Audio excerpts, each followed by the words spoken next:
All right, well, here we go. We're trying to make this a trial run from here in Del Rapids, and hopefully we've survived this time change. It's coming from our basement here, and even as I look outside, I see, well, it's about 6:30 and we've still got some light out. That's great. Okay, so as we continue moving forward with our talk of gases, we did Boyle's law, and we moved on to Charles' law, and then when you put those two laws together, we obviously call them the combined gas law. Well, one of the aspects that we were not solving in a lot of these equations was the mass of different types of gases. In that being said, you see on worksheet 1 that was handed out, it talks about molar gas volumes, and what that means is you're calculating the volume, or excuse me, a mass of a gas due to a certain calculation with what we call standard temperature and pressure. And as we move forward in a lot of these problems, when something's measured at STP, you're going to think, oh man, that is my friend, STP. Because as we know, something is measured at STP, we know that the pressure is at 1 atmosphere and the temperature is 273 degrees Kelvin. And one of the aspects that we can use in these calculations is that for every 1 mole of a gas, or excuse me, not every 1 mole, every 22.4 liters of a gas, we then receive 1 mole. And that's going to be one of our calculations that we will use in this dimensional analysis, especially when it comes to that of molar gas volumes. And with these that you see on numbers 1 through 9, I see number 10 is a review with this, what we see here on worksheet 1. And it deals with, for instance, number 1, it's talking about what volume in milliliters. So some of these may require one extra step because our conversion is going to be from 22.4 liters for every mole. And again, with this dimensional analysis, we will continually point you into the right direction. And maybe I should come up with an example to begin with. For instance, maybe we would ask for, let's see here, what is the mass of 3.5 liters of ammonia gas when it's measured at STP? Okay, so we said we have 3.5 liters, 3.50 liters. Hopefully we can see that. I think it, okay, so 3. I see it's coming in a little bit. These aren't the best of circumstances, but again, we had decided to go down this road because of potential weather coming in. I know some of you are going to be gone these next couple days due to music functions, and that's fine. And again, we're dealing with a gas that we know, and that's liters of ammonia, or NH3. So again, we're changing this volume to, well, how many grams of ammonia would that be? At STP and beginning with 3.5 liters. Okay? And what we see happening with our dimensional analysis, just like what we've been doing all the way back to chapter 3, okay? And our conversion is that for every 22.4 liters of a gas, we get a mole of that gas. Now that's only when it's measured at STP. Okay, so we begin with 3.5 liters, and that cancels the 22.4 liters, and now we're in a mole of ammonia. And now what we see happening, since we are in our counting unit of moles, we can now cancel that out. For every mole of ammonia, then we know that's going to be 17.04 grams of ammonia. And again, with that comes from 14 for the nitrogen and 3.3 for the hydrogen. When we add them two together, then or 14.01, 3.03 for the hydrogens, they give us 17.04 grams. And again, this only works when a gas is measured at STP, okay? and it allows us to change a volume of a gas into a mass. And again, that only works if it's a known substance, which this is. And notice our factor labels have canceled each other out, and we're left with grams, and that's what we're looking for. So we converted everything from the liters to moles, and then our counting unit of moles then into grams. So I'll allow you to go ahead and make that conversion or calculation on your time. Okay, so a couple things I forgot. I see one is a calculator, and that's upstairs, and now I didn't bring the textbook home like I wanted to.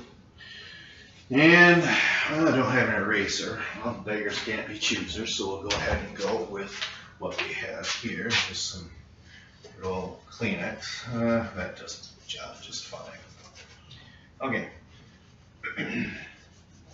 So again, as we proceed forward, once we get past worksheet 1, which just deals with that of dimensional analysis, then we move on to worksheet 2. And remember, we were made a reference to this in class, saying the SIGL, CGL, or combined gas law, and then this deals with what we call EGLE in worksheet 2. That's the ideal gas law, and we really haven't discussed that in depth yet, but that's going to be coming forward this week, and hopefully we won't have to utilize this too much in accord with weather cancellations. But anyway, so we begin with dimensional analysis on worksheet 1, the ideal gas law on worksheet 2, then finally on worksheet 3 we had discussed saying that stoichiometry wasn't leaving, and we will continue with gas stoichiometry at a later time.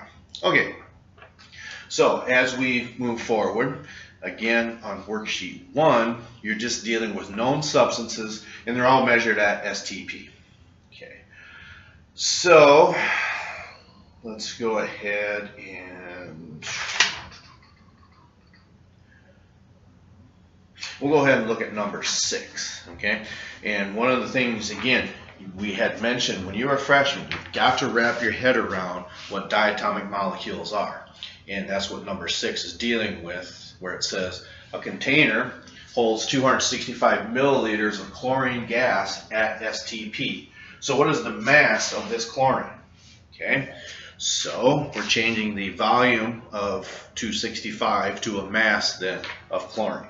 So there's a couple of things you can do. You can begin by just making that conversion of 265 milliliters to 0.265. I mean, that's just fine. This is essentially what you're doing. It's 265 milliliters. We know that upon doing that, for every 1,000 milliliters, you get a liter then. Okay, or you can just begin with 0.265 liters, whatever you're more comfortable with. And it's one of the things where you're going to have to decide one way or the other, and especially when we get to worksheet 3, you're going to have to decide, am I going to be a dimensional analysis person, or am I going to be an ideal gas law? Both of them work. Some people are more comfortable with dimensional analysis. Other people prefer the ideal gas law because it goes in an equation. But regardless, you're going to have to use dimensional analysis at some point, even with the ideal gas law. Okay, remember, these are all measured at STP, which this one is. So now we've got our gas in liters, and our conversion factor for this is, again, for every 22.4 liters of a gas, we get a mole of that substance. So now we are in moles of chlorine, and what's going to happen is we don't, again, remember that these molecules are diatomic. You're going to be off by a factor of 2. And why would that be? If you don't put a little 2 behind here, well, then you're only going to take 35.45 grams of chlorine instead of 70.90. Okay, so now we've got our liters to cancel. Now we're in moles of chlorine, and then just like back in chapter 3, once we get this down to moles of chlorine, that gives us our 70.90 grams of chlorine. then you have that problem done. Everything's canceled out, and you're in grams of chlorine, and that's what we want. Okay. So all these problems are solved in a similar fashion. Some steps are longer than others, depending upon whether you change your milliliters to liters right away, but it has to be in liters because that's your conversion factor at STP, that 22.4 liters for every mole of that known gas. All right, so hopefully that will get you a decent start here on some of these. I didn't want to make this too terribly long because I know we're certainly all busy. I do believe we're going to be in class tomorrow, but again, I know some of you are going to be gone on Monday and Tuesday. So hopefully this gives you a little bit of a head start then. So one thing we can do is we'll just go ahead and pick one problem on worksheet 2 then. Okay, and notice that's entitled the ideal gas law. And what that means is you're going to use this equation that PV, or pressure of a gas times its volume, equals the number of moles times a constant R and a temperature. Because not all gases are going to be measured at STP. So when that happens, you're going to have to use this ideal gas law, to where we have a pressure in atmospheres, a volume in liters, a number of moles for N in that gas, the R constant, which is R equals 0.0821, then your temperature then in kelvins. That's why we wanted to do the Boyles and Charles law of making them conversions to atmospheres from millimeters of mercury or that of kilopascals, and then making the Celsius conversions to kelvins then as well, because we're going to be using that in this chapter. So as I'm looking at these, let's just go ahead and look at number 3, where it says a sample of nitrogen with a mass of 0.30 grams was placed in a 250 milliliter container at 400 degrees Kelvin. What is the pressure exerted by the gas? So when you do these, again, it's just a good idea to write down all the information that you know, and that is, we know the volume.